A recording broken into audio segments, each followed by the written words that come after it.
নমস্কার বন্ধুরা, দীপালিস কিচেনে আরও একটি নতুন পর্বে আপনাদের সকলকে স্বাগত জানাচ্ছি। চলে এসেছি আবারও একটি ভিডিও নিয়ে। আজকে আমি শীতের সবজি পালং শাক দিয়ে পাঁচমিশালি সবজি দিয়ে খুবই সুস্বাদু একটি রেসিপি আপনাদের সাথে শেয়ার করছি। পুরো ভিডিওটি দেখার অনুরোধ রইল। আশা করছি ভিডিওটি আপনাদের ভালো লাগবে। তো বন্ধুরা, এই রান্নাটি করার জন্য এখানে দেখতে পাচ্ছেন শীতের সবজি 5 রকম, যেমন সিম এখানে কেটে নিয়েছি, গাজর কেটে নিয়েছি, আর বেগুন কেটে নিয়েছি, এখানে আলু কেটে নিয়েছি, আর মূলো কেটে নিয়েছি। এই সমস্ত সবজি দিয়েই কিন্তু আজকে সুস্বাদু রান্নাটা তৈরি হয়ে যাবে। পুরো ভিডিওটি দেখুন। ভিডিওটি ভালো লাগলে অবশ্যই একটি লাইক করবেন। আর এখানে সমস্ত সবজি ধোয়া হয়নি, আমি কেটে নিয়েছি, তারপরে আলাদাভাবে ধুয়ে নেব। আর এখানে দেখতে পাচ্ছেন পালং শাক, এটা বেশ পরিষ্কার করে ধুয়ে রেখেছি, কেটে নিয়েছি কুচি কুচি করে। তো এবার রান্নাটি শুরু করব। ওভেনের ওপর সাদা তেল দিলাম 2 থেকে 3 টেবিল চামচ। তো এটি রান্না করতে বেশি তেলও লাগে না বন্ধুরা। তো তেল গরম হয়ে গেছে, এখানে 3 থেকে 4টে বড়ি ভেঙে নিয়েছি কুচি করে। এবার বড়িগুলোকে বেশ লাল করে ভেজে নেব। তো বন্ধুরা, বড়ি এখানে ভাজা হয়ে গেছে, এবার একটি পাত্রে তুলে নিচ্ছি। এবার কড়াইয়ে যে তেল আছে, এই তেলেই আমি রান্নাটা করব, আলাদাভাবে আর তেল দেব না। তার জন্য একটি শুকনো লঙ্কা ফোড়ন দিলাম, আর 1 চা চামচ মতো 5 ফোড়ন দিচ্ছি। ফোড়ন ভাজা হয়ে গেলে এর মধ্যে ঝালের জন্য 2 থেকে 3টে কাঁচা লঙ্কা চিড়ে দিলাম। আপনারা আপনাদের পছন্দ মতো ঝাল কম বেশি করে নেবেন। এবার এই তেলের মধ্যে আলু, গাজর আর মূলোগুলো দিয়ে দিলাম। এবার এই সমস্ত জিনিস একসাথে 2 মিনিট নাড়াচাড়া করে নেব। তো বন্ধুরা, আমার সাথে থাকার জন্য চ্যানেল সাবস্ক্রাইব করে অবশ্যই আমার সাথে থাকবেন, আর পাশে থাকা বেল নোটিফিকেশনটা অবশ্যই অন করে রাখবেন। তাতে আমি যখনই নতুন ভিডিও আপলোড দেব তার নোটিফিকেশন আপনারা সকলের প্রথমে পেয়ে যাবেন। আর ভিডিওগুলো কিন্তু আপনারা আপনাদের সময় সুযোগ বুঝে দেখে নিতে পারবেন। তো 2 মিনিট সমস্ত সবজি নাড়াচাড়া করার পরে এর মধ্যে শিম দিয়ে দিয়েছি, আর পরিমাণ মতো হলুদ দিলাম। তো হলুদ দেওয়ার পরে এই সমস্ত সবজি আবারও 2 মিনিট নাড়াচাড়া করে নেব।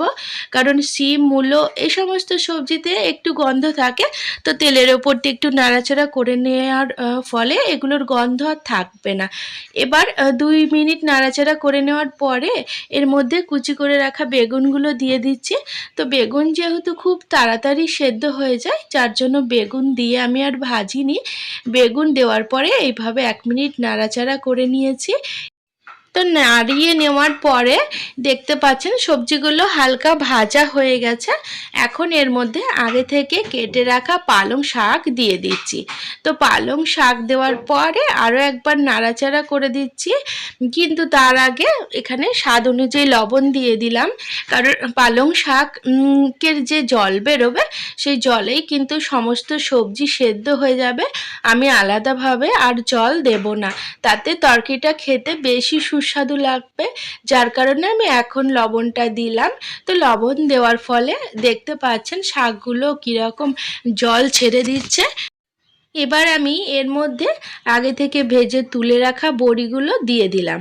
কারণ সমস্ত জিনিস কিন্তু এই জলেই সেদ্ধ হবে, তো বড়ি সেদ্ধ হতেও একটু টাইম লাগবে, যার কারণে বড়িগুলো এখন দিয়ে দিচ্ছি। এবার খুব ভালো করে নাড়াচাড়া করে দেওয়ার পরে ঢাকা লাগিয়ে দিচ্ছি। এবার কম করে 4 থেকে 5 মিনিট মিডিয়াম ফ্লেমে রান্না করব। তো 5 মিনিট পর ঢাকা তুলে নিলাম। তো ঢাকা তুলে দেওয়ার পরে দেখতে পাচ্ছেন কীরকম তরকারির জলটা শুকিয়ে গেছে আর কড়ার নিচে লেগে গেছে। তো এটা ঠিক পুড়ে যায়নি, মানে সবজিটা কষা হয়ে গেছে। এবার আমি ভালো করে নাড়াচাড়া করে নিচ্ছি। এভাবে কিন্তু 2 থেকে 3 মিনিট ভালো করে নাড়াচাড়া করে নেব। এখানে কিন্তু সমস্ত সবজি খুব সুন্দর সেদ্ধ হয়ে গেছে, আলাদাভাবে কিন্তু আমি আর জল দেব না।